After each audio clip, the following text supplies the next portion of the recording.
여러분 반갑습니다. 오늘도 초원과 함께하는 데일리 큐티에 오신 여러분 주님의 이름으로 환영합니다. 오늘 말씀을 나눌 때에 영혼의 힘을 얻고 힘차게 살아가는 여러분 모두가 되기를 주님의 이름으로 축복합니다. 오늘은 죽음은 끝이 아니다라는 제목으로 함께 하나님의 말씀을 나누겠습니다. 오늘 나눌 하나님의 말씀 열왕기상 17장 22절에서 23절입니다. 제가 읽어보겠습니다. 여호와께서 엘리야의 소리를 들으심으로 그 아이의 혼이 몸으로 돌아오고 살아난지라.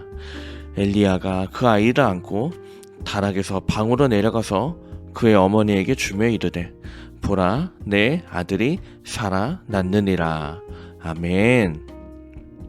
오늘의 이야기의 주인공은 엘리야 선지자입니다.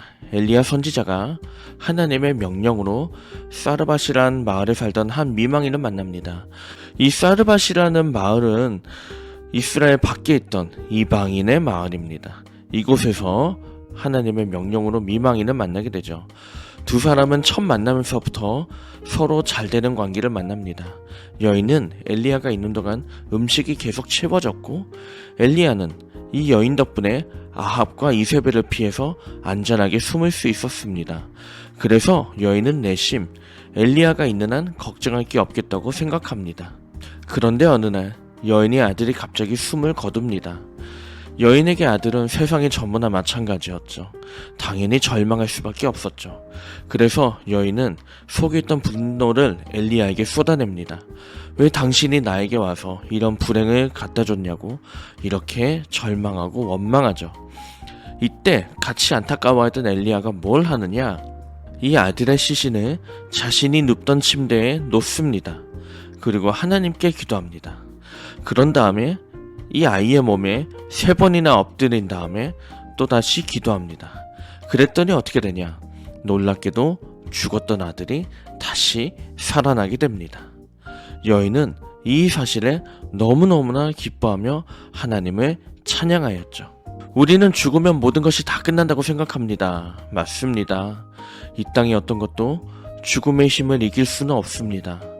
아무리 많은 돈과 스펙을 갖고 있더라도 죽으면 끝이라고 보는 게 맞죠. 하지만 한 가지 예외가 있습니다. 하나님이 함께 하시면 죽음은 끝이 아닙니다. 이 아들과 같이 기적적으로 살아날 수도 있고요. 혹은 죽어서도 예수 그리스도를 통해서 영생을 누리는 삶도 가능하기 때문입니다. 죽음도 하나님을 절대로 이기지 못하듯이 하나님이 함께 하시면 이 땅의 어떤 문제도 우리를 끝장낼 수 없습니다. 어떤 인생의 문제도 우리를 절대로 끝내지 못합니다. 그러므로 우리는 무슨 일을 만나든지 낙심할 이유가 없습니다. 온 땅의 주인 되신 하나님만 믿으면 됩니다. 물론 내가 원하는 대로 문제가 해결되진 않을 수 있습니다. 하지만 그 하나님과 함께하면 우리는 결국 세상을 이길 것입니다. 오늘의 말씀에서 저는 여러분과 이 질문을 나눠보고 싶습니다. 혹시 여러분은 어떤 삶의 문제로 인해 입시에 실패했던가, 취업에 실패했던가, 아니면 내가 원했던 계획이 어그러졌던가, 이런 삶의 문제와 실패로 인해서 좌절하고 삶을 포기한 적이 있었습니까?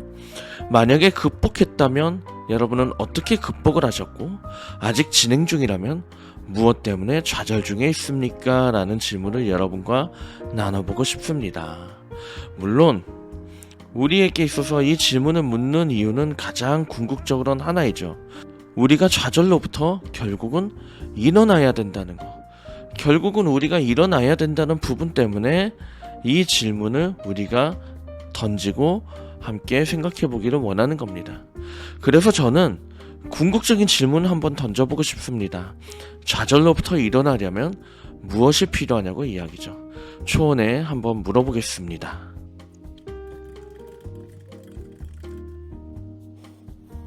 자, 초원이 추천하는 말씀 봅니다.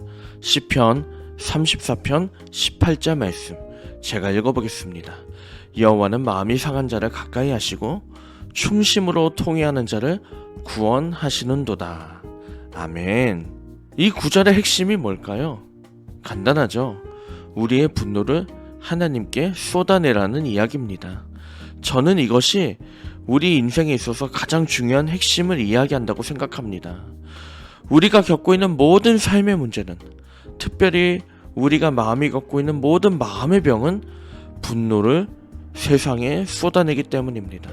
내 자신에게 쏟던, 가족에게 쏟던, 이 사회에 쏟던, 친구에게 쏟던, 누군가에게 쏟아내기 때문에 우리의 삶에 문제가 생기고 마음의 병이 생기는 것이죠. 그런 점에서 결국 초원이 추천하는 이 말씀처럼 우리의 분노를 하나님께 쏟아내야 된다면 과연 우리는 어떻게 해야 될까요?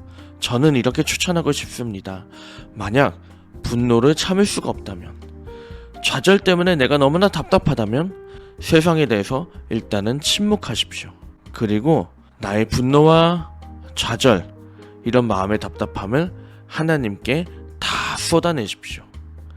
이런 모습이 우리에게 진짜 필요할 것 같아요. 여인이 엘리야에게 부르짖었을 때 엘리야를 통해서 하나님을 만났던 것처럼 우리도 우리에게 있는 문제를 하나님께 쏟아낼 수 있다면 하나님이 해결해 주시지 아니하시겠습니까? 결국 우리에게 중요한 거, 좌절로부터 일어나려면 하나님께 기도해야 된다. 그런 점에서 오늘 이 하루 잠깐이라도 여러분 안에 있는 문제를 하나님께 쏟아보면 어떨까요? 하나님께서 반드시 길을 내시고 인도하실 것을 믿습니다.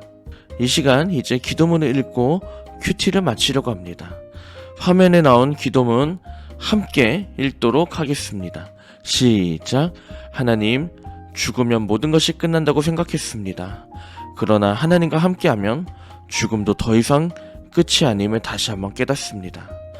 모든 답답한 마음을 세상에 쏟지 않게 하시고 하나님 앞에 가지고 가서 하나님의 손에 맡기는 저희가 되게 하옵소서. 예수님의 이름으로 기도합니다. 아멘.